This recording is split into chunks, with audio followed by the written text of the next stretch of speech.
अब तक आपने देखा, महाराज विक्रमादित्य ने एक वृद्ध ब्राह्मण के पुत्र की रहस्यमयी हत्या का रहस्य सुलझाया। उन्होंने जाना कि एक पिशाचिनी जो एक तांत्रिक के श्राप में बंधी थी, इस हत्या के पीछे थी। महाराज ने साहस और धैर्य से उसकी परीक्षा में सफलता प्राप्त की और पिशाचिनी को मुक्ति दिलाई। लेकिन इसके बाद एक रहस्यमयी संदूक मिला, जिसमें तांत्रिक देवाधीश की पुस्तक और एक पत्र था। पत्र में संकेत था कि यह घटना किसी बड़े रहस्य का प्रारंभ मात्र है।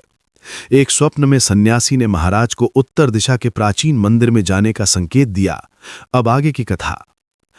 आज की कथा का शीर्षक है अदृश्य मंदिर का रहस्य और काल का प्रहार। प्रातःकाल होते ही महाराज विक्रमादित्य ने अपने मंत्री भट्टी को बुलाया। उन्होंने रात्रि के स्वप्न के बारे में विस्तार से बताया। भट्टी ने गंभीरता से सुना और कहा कि उत्तर दिशा में लगभग 30 कोस की दूरी पर एक प्राचीन शिव मंदिर है। उस मंदिर के बारे में अनेक कथाएं प्रचलित हैं। कहा जाता है कि वो मंदिर सतयुग में निर्मित हुआ था और वहां अनेक सिद्धों ने तपस्या की है। महाराज ने तुरंत निर्णय लिया कि वे उस मंदिर की यात्रा करेंगे। उन्होंने कहा कि इस बार केवल भट्टी और 2 विश्वास पात्र सैनिक उनके साथ चलेंगे। अधिक भीड़ से रहस्य का समाधान कठिन हो सकता है। यात्रा का प्रबंध किया गया और अगले दिन प्रातःकाल महाराज अपने साथियों के साथ उत्तर दिशा की ओर प्रस्थान कर गए। मार्ग कठिन था। घने वन, पहाड़ी रास्ते और नदियों को पार करना था। 2 दिन की कठिन यात्रा के पश्चात वे उस स्थान के निकट पहुंचे जहां मंदिर होना चाहिए था। लेकिन जब वे उस स्थान पर पहुंचे तो चकित रह गए। वहां कोई मंदिर नहीं था, केवल एक विशाल चट्टान थी जिसके चारों ओर घना जंगल था। महाराज ने भट्टी से पूछा कि क्या उन्हें मार्ग में भूल हो गई। भट्टी ने कहा कि नहीं, यही वह स्थान है जहां प्राचीन ग्रंथों में मंदिर का उल्लेख है। महाराज ने उस चट्टान के चारों ओर घूमकर निरीक्षण किया। तभी उन्हें चट्टान पर कुछ प्राचीन लिपि में लिखे शब्द दिखाई दिए। वे शब्द संस्कृत में थे। महाराज ने उन्हें पढ़ा। लिखा था, जो सत्य का साधक है वही इस द्वार को देख सकता है। महाराज समझ गए कि यह कोई साधारण मंदिर नहीं है, ये एक सिद्ध स्थान है जो केवल योग्य व्यक्ति को ही दिखाई देता है। उन्होंने अपनी आंखें बंद की और गहरे ध्यान में चले गए। कुछ समय बाद जब उन्होंने आंखें खोलीं तो उन्हें चट्टान के मध्य एक द्वार दिखाई दिया। वह द्वार पहले नहीं था। भट्टी और सैनिक आश्चर्यचकित रह गए। महाराज ने उन्हें बाहर प्रतीक्षा करने को कहा और स्वयं उस द्वार से प्रवेश कर गए। द्वार के भीतर एक लंबा अंधेरा मार्ग था। दीवारों पर प्राचीन चित्र और मंत्र उकेरे हुए थे। महाराज धीरे धीरे आगे बढ़ते गए। कुछ दूरी तय करने के बाद वे एक विशाल कक्ष में पहुंचे। कक्ष के मध्य में एक शिवलिंग स्थापित था। शिवलिंग के सामने एक वृद्ध सन्यासी ध्यान मुद्रा में बैठे थे। महाराज ने विनम्रता से उन्हें प्रणाम किया। सन्यासी ने आंखें खोली और मुस्कुराते हुए कहा कि वे महाराज की प्रतीक्षा कर रहे थे। महाराज ने पूछा कि क्या वे वही सन्यासी हैं जो उनके स्वप्न में आए थे। सन्यासी ने सहमति में सिर हिलाया। उन्होंने अपना परिचय देते हुए कहा कि उनका नाम काल भैरवनाथ है और वे स्थान पर पिछले 100 वर्षों से तपस्या कर रहे हैं। महाराज ने विनम्रता से पूछा कि उन्हें यहां बुलाने का क्या कारण है। सन्यासी ने गंभीर स्वर में कहा कि समय आ गया है जब महाराज को एक अत्यंत महत्वपूर्ण दायित्व निभाना होगा। उन्होंने बताया कि इस संसार में धर्म और अधर्म के मध्य सदैव संघर्ष चलता रहा है। कुछ शक्तियां ऐसी हैं जो धर्म को नष्ट करना चाहती हैं। सन्यासी ने आगे कहा कि तांत्रिक देवाधीश जिसने पिशाचिनी को बंदी बनाया था, वास्तव में एक अधर्मी साधक था। उसने अनेक दुष्ट शक्तियों को अपने वश में करने का प्रयास किया था। उसकी मृत्यु के बाद उसकी पुस्तक और ज्ञान विभिन्न स्थानों पर छिपा दिया गया था ताकि कोई दुरुपयोग न कर सके। लेकिन अब उसका एक शिष्य जिसका नाम रक्तमुख है, उन सभी गुप्त स्थानों को खोज रहा है। यदि वो उन सभी ग्रंथों और शक्तियों को प्राप्त कर लेता है तो वो इतना शक्तिशाली हो जाएगा कि उसे रोकना असंभव होगा। वह संपूर्ण संसार को अंधकार में डुबो देगा। महाराज ने चिंतित होकर पूछा कि वे इसे कैसे रोक सकते हैं। सन्यासी ने कहा कि महाराज को उन गुप्त स्थानों को रक्तमुख से पहले खोजना होगा और उन शक्तियों को नष्ट करना होगा। लेकिन यह कार्य अत्यंत कठिन और खतरनाक है। सन्यासी ने महाराज को एक प्राचीन मानचित्र दिया। उस मानचित्र पर 5 स्थानों का निशान था। उन्होंने कहा कि ये 5 स्थान वे हैं जहां देवाधीश की शक्तियां और ग्रंथ छिपे हैं। महाराज को इन सभी स्थानों पर जाना होगा और शक्तियों को नष्ट करना होगा। महाराज ने मानचित्र को ध्यान से देखा। पहला स्थान नर्मदा नदी के तट पर एक गुफा था। दूसरा स्थान हिमालय की एक घाटी में था। तीसरा स्थान पूर्वी समुद्र के किनारे एक द्वीप था। चौथा स्थान एक प्राचीन शमशान था और पांचवा स्थान स्वयं उज्जैनी नगरी के भीतर कहीं छिपा था। महाराज ने पूछा कि रक्तमुख को कैसे पहचाना जाए। सन्यासी ने बताया कि रक्तमुख का शरीर काला है और उसकी आंखें लाल। वे सदैव काले वस्त्र धारण करता है और उसके साथ अनेक दुष्ट तांत्रिक होते हैं।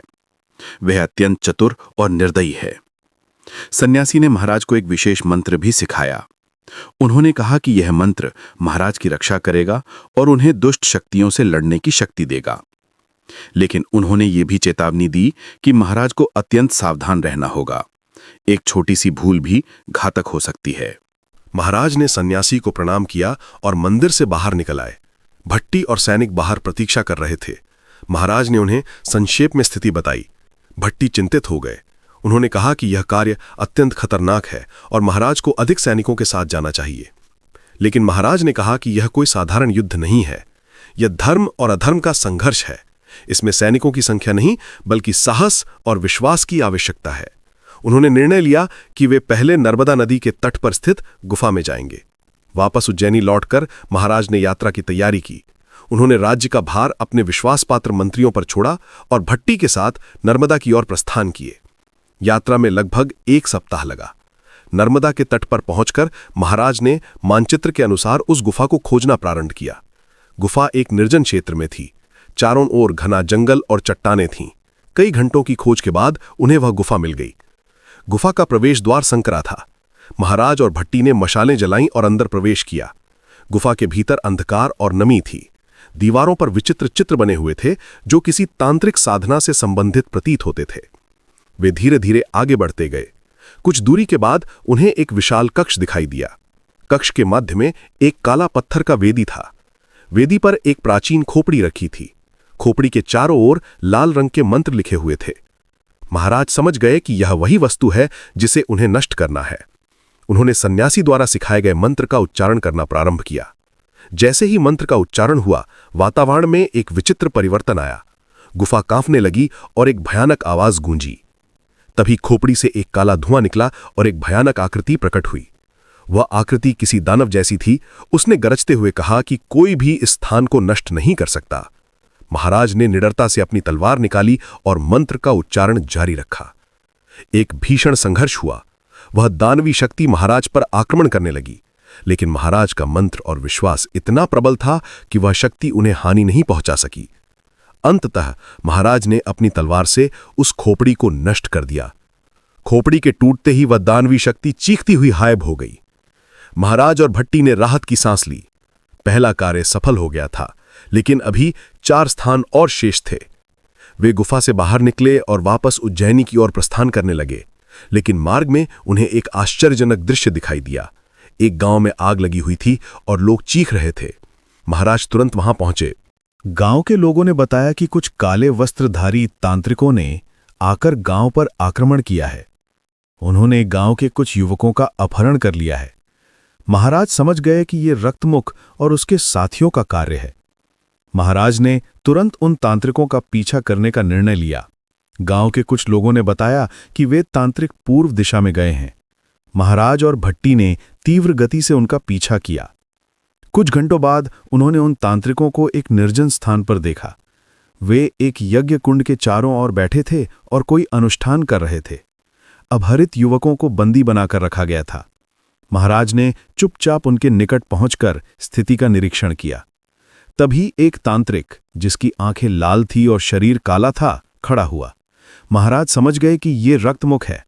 रक्तमुख ने एक भयानक मंत्र का उच्चारण प्रारंभ किया।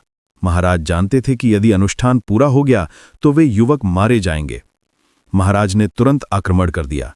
उनकी तलवार की चमक से रक्तमुख और उसके साथी चौंक गए। एक भीषण युद्ध प्रारंभ हो गया।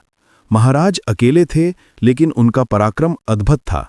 उन्होंने एक एक करके अनेक तांत्रिकों को परास्त कर दिया। लेकिन रक्तमुख साधारण शत्रु नहीं था। उसने अपनी तांत्रिक शक्तियों का प्रयोग करना प्रारंभ किया। उसने मंत्रों से अग्नि और वायु को अपने नियंत्रण में ले लिया। महाराज पर भयानक आक्रमण होने लगे। महाराज ने सन्यासी द्वारा सिखाए गए मंत्र का उच्चारण किया। उनके शरीर के चारों ओर एक सुरक्षा कवच बन गया। रक्तमुख के आक्रमण उन्हें हानि नहीं पहुंचा सके। महाराज ने तीव्र गति से रक्तमुख पर प्रहार किया। रक्तमुख घायल हो गया। उसने क्रोध में कहा कि यह केवल प्रारंभ है। उसने धमकी दी कि वह शीघ्र ही और अधिक शक्तिशाली होकर लौटेगा और महाराज का विनाश करेगा। यह कहकर वह धुएं की तरह गायब हो गया। महाराज ने उन बंदी युवकों को मुक्त कराया और उन्हें उनके गांव पहुंचाया। गांव के लोगों ने महाराज को धन्यवाद दिया और उनकी जय जयकार की। लेकिन महाराज के मन में चिंता थी। रक्तमुख अभी भी जीवित है और वह और भी खतरनाक हो सकता है। महाराज समझ गए कि उन्हें शीघ्रता से शेष 4 स्थानों पर जाना होगा और उन शक्तियों को नष्ट करना होगा, अन्यथा रक्तमुख उन्हें प्राप्त कर लेगा। महाराज और भट्टी उज्जैनी लौट आए।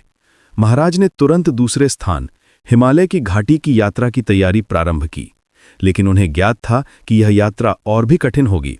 हिमालय के दुर्गम क्षेत्रों में जाना अत्यंत जोखिम भरा था। एक रात्रि को जब महाराज विश्राम कर रहे थे, तभी उन्हें फिर से एक स्वप्न आया। इस बार स्वप्न में वही वृद्ध ब्राह्मण प्रकट हुए जिनके पुत्र की हत्या हुई थी। ब्राह्मण ने कहा कि महाराज जो कार्य कर रहे हैं वो अत्यंत महत्वपूर्ण है, लेकिन उन्हें सावधान रहना चाहिए।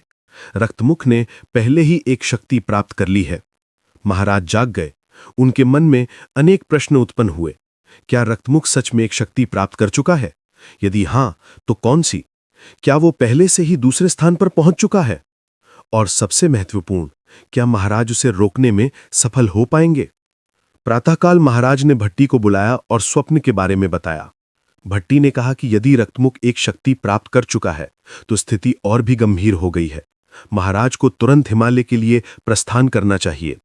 महाराज ने सहमति जताई, लेकिन उसी समय एक सैनिक दौड़ता हुआ आया और बताया कि नगर के बाहर एक विचित्र घटना घटी है। रात्रि में एक मंदिर में आग लग गई और मंदिर के पुजारी की रहस्यमय मृत्यु हो गई। उसके शरीर पर वैसे ही निशान थे जैसे ब्राह्मण पुत्र के शरीर पर थे। महाराज चौंक गए। क्या रक्तमुख उज्जैनी में ही है? क्या वो 5वें स्थान, जो स्वयं उज्जैनी में था, को खोजने का प्रयास कर रहा है? और सबसे भयानक प्रश्न, क्या रक्तमुख ने फिर से किसी निर्दोष की हत्या की है? उत्तर मिलेगा तीसरे अध्याय में।